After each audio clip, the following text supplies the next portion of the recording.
है चुनाव जीतने का वो ये है कि फ्री बिजली, फ्री पानी। You are somebody who understands numbers. आप इंडियन रेवेन्यू सर्विस में रहे हैं, नंबर्स आपको पता है, टैक्स कलेक्शन कैसे होती है, टैक्स की रिक्वायरमेंट किन चीज़ों के लिए होती है। क्या ये फ्री के जो पॉपुलिस्ट बांटने की इलेक्शंस के दौरान जो ये एक आदत सी पॉलिटिकल पार्टीज में बन गई है, क्या ये लॉन्ग टर्म सस्टेनेबल है? क्या ये गुड पॉलिटिक्स है? बहुत अच्छी पॉलिटिक्स है, सबको करनी चाहिए। मैं आपको बताता हूँ क्यों। इसकी इकोनॉमिक्स भी समझाता हूँ आपको और इसकी पॉलिटिक्स भी समझाता हूँ आपको। सबसे पहली बेसिक बात, इन सारे मंत्रियों को और इन सारे एमएलएज को बिजली फ्री मिलती है। इनको जब बिजली फ्री मिलती है तो उसको फ्री भी नहीं बोलते, और जब जनता को, इनको 4-4 हज़ार यूनिट बिजली फ्री मिलती है महीने की, और मैं जनता को 200 यूनिट फ्री बिजली देता हूं तो इनको सबको तकलीफ होती है। क्यों?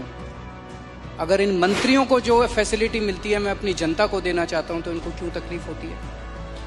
इन सारे मंत्रियों को और एमएलएज और एमपीज का सारा इलाज का खर्चा फ्री है। कोई बीमार हो जाए इनके घर का सारा फ्री है। तो अगर मैंने अपने दिल्ली के लोगों का इलाज फ्री कर दिया तो इनको क्यों तकलीफ होती है? जो जो चीजें इन मंत्रियों को और इन संतरियों को मिलती है मैं अपने लोगों को देना चाहता हूं, नंबर 1।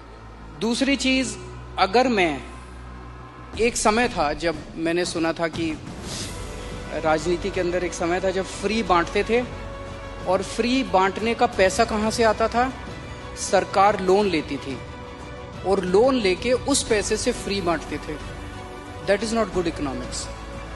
अगर मैं, आपके पास जो पैसा है उस पैसे से, उसमें आपके टैक्स नहीं बढ़ा रहा, टैक्स उतना ही है, मैं घाटे में नहीं। आज दिल्ली सरकार पूरे देश में अकेली सरकार है जो फायदे में चल रही है, घाटे में नहीं चल रही। सीएजी की रिपोर्ट है 2019 की, उस रिपोर्ट में लिखा है हमारी सरकार बनने के पहले दिल्ली सरकार घाटे में चलती थी। हमारी सरकार बनने से तब से लेके आज तक दिल्ली सरकार अकेली सरकार है पूरे देश के अंदर जो फायदे में चल रही है। मैं सरकार फायदे में चला रहा हूँ, मैं कोई नया टैक्स नहीं लगा रहा, मैं कोई लोन नहीं ले रहा। अगर मैंने करप्शन खत्म करके, पैसा बचा के लोगों को अगर सुविधाएं दे दी तो क्या बुरी बात की?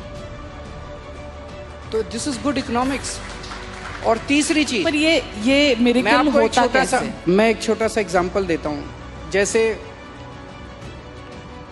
ये फ्री दवाइयों वाला कैसे सिलसिला चालू हुआ, ये बड़ा इंटरेस्टिंग है। हमने एक फ्लाईओवर बनवाया, उस फ्लाईओवर की 325 करोड़ रुपए की एस्टिमेटेड कॉस्ट थी, वो शायद 200-250 करोड़ रुपए में बन गया, तो 125 करोड़ रुपए उसमें बच गए। कैबिनेट मीटिंग चल रही थी, हम लोग डिस्कस कर रहे थे, तो पता चला कि ये 125 करोड़ रुपए बच गए। हम ये डिस्कस कर रहे थे इस पैसे को कहाँ इस्तेमाल करें। तो मैंने कहा अगर हम सबका इलाज फ्री करना चाहें तो कितना खर्चा आएगा? So after 2-3 days they got back to me, they said 300-350 crore. So मैंने कहा ठीक है, इतना तो हम फ्लाईओवर बनाने में ही बचा लेंगे, इतना का पैसा। तो अगर मैंने फ्लाईओवर बचा के लोगों का इलाज फ्री कर दिया तो क्या बुराई है? मैंने सुना था कि एक मुख्यमंत्री हैं शायद गुजरात के, उन्होंने अपने लिए एक जहाज खरीदा 190 करोड़ रुपए का।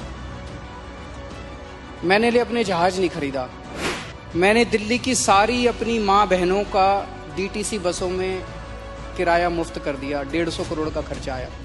बताओ क्या बुराई है?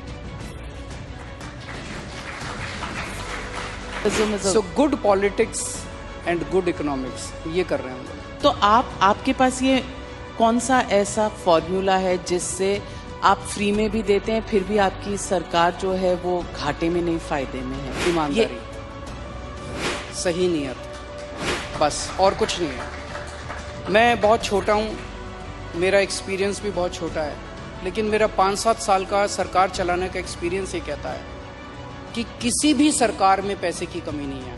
मैं ब्लैंकेट स्टेटमेंट दे रहा हूँ, किसी भी राज्य सरकार में और किसी भी केंद्र सरकार में पैसे की कमी नहीं है, नीयत की कमी है।